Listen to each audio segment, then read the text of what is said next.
One might argue that this seems logical, and I agree to a certain extent, but also I kinda don't. I could show off one image and you tell me your reaction in the comments, okay?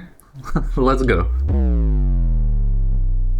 I could technically end the video right here, and I think it's rather obvious what my point is, but honestly I think there is still some hope for something happening on that day.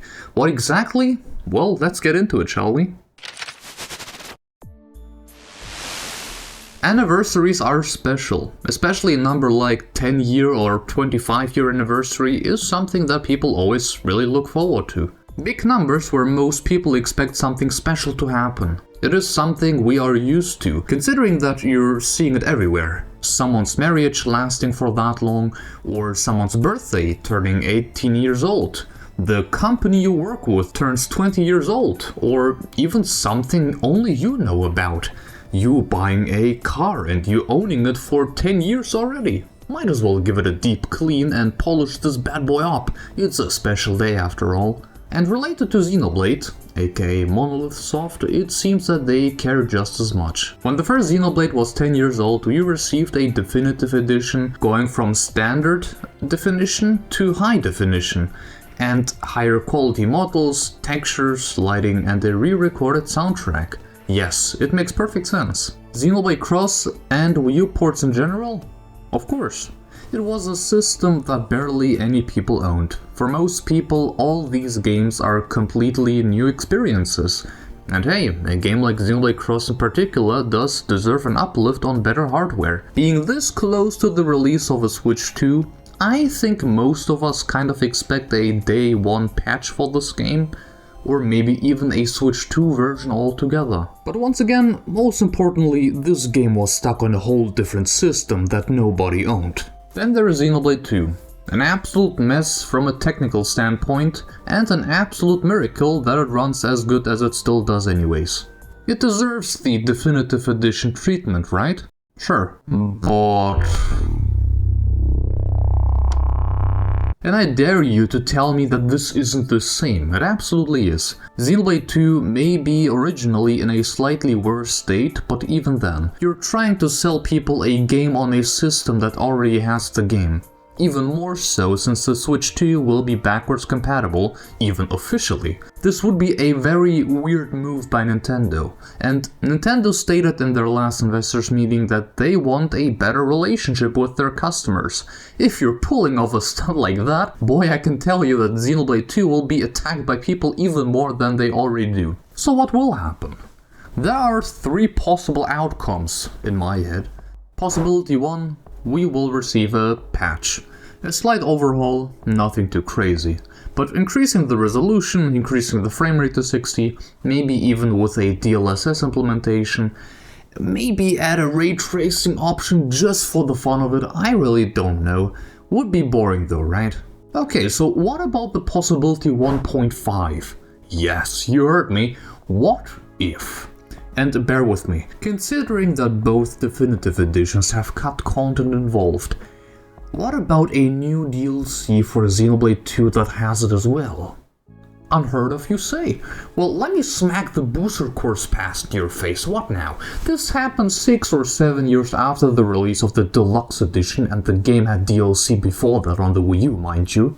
Even though Xenoblade 2 was rushed, I even looked up some videos and looked up infos online, and as far as I know, there is no cut content.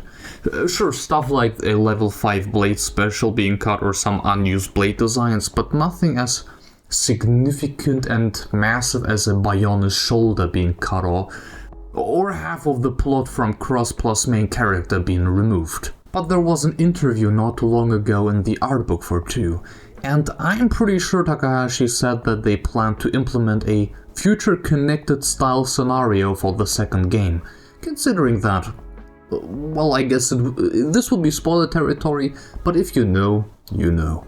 I guess this could work, even though I'll be honest, this is the least likely scenario, I gotta admit. Or is it actually? Nah, well. Possibility 2. I don't know, man. Is it even logical? My idea was Xenoblade Warriors, but man. Man, look, I love Xenoblade. I love the over-the-top fan service in your face for the sake of your absolute entertainment, which is the reason why I love the Hyrule Warriors games. But Zelda is a kind of a big series, you know? And if you're asking about Fire Emblem, you can't really compare Xenoblade to a series existing since NES days, on, well, a Nintendo platform, and has been selling pretty well since 3DS days. 3 houses even going above 4 million. And look, a Warrior spin-off makes perfect sense gameplay-wise and also offers a lore-accurate possibility of it happening, thanks to the Nopon Arcsage being fanboys of the video game series they are part of. It's perfect and could be canon to a probably non-canon event in the main game. In June 2023 we got the update of Xenoblade 2 selling 2.74 million copies. The last update for 3 was at the same month, with 1.91 million. Even after being nominated for Game of the Year and having so much discussion around it, having the amount of spotlight no other Xenoblade game really had. And even then, here we are.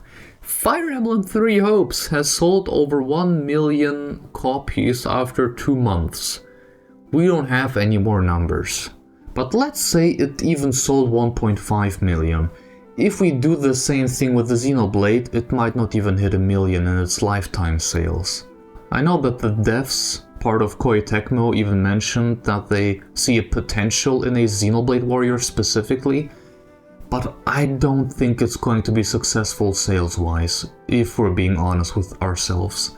I also don't think that the company wants to do any unnecessary risky decisions, especially in this day and age. You might as well try to make a crossover with Pokemon or Mario or, heck, the entire Mushroom Kingdom. So, yeah, I don't know what to tell you. Actually, I know what to tell you. You know what I can tell you? Possibility number 3, the most likely one, which also isn't exactly crazy in my humble opinion, that being Xenoblade 4. How does it relate to Xenoblade 2?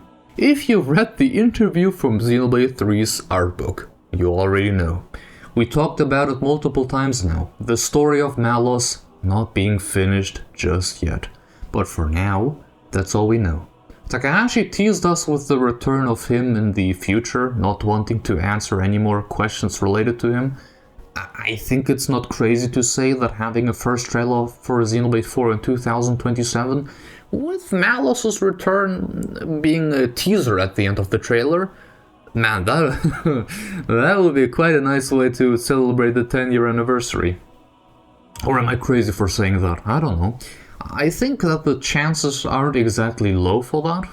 Just a teaser, like a faint purple glow around the chest area, and him saying that he's the second coming of Jesus or something, because we need the religious references in our Xeno games, right? Might as well call Jesus by his name to not only make him canon to the Xenoblade series, but also make Xenosaga canon. Actually, I don't know if he's part of the Xenosaga games, is it a meme? Is it not a meme? Is he actually part of the series? Please don't tell me, that was rhetorical. But it would be kind of funny. I will still get to Xenosaga someday, I promise you that. By the way, did I mention that I'm currently streaming Xenogears? Just some ads here in the middle of the video. Well, I can guarantee one thing. You will get some nice Saito artwork, so that's something, right? Folks, I personally would take it all, to be honest, but who am I? Feel free to share your thoughts and opinions in the comments. I hope you enjoyed this video, consider to like, sub and stuff like that. And like I said, feel free to join in the Xenogears stream happening right now. I would also like to thank Nivar of Sida for joining in as a channel member in the Glimmer tier. Thank you very much for your support. Thank you all so very much for watching, and have a real good one, my friend. Goodbye folks, see you guys later.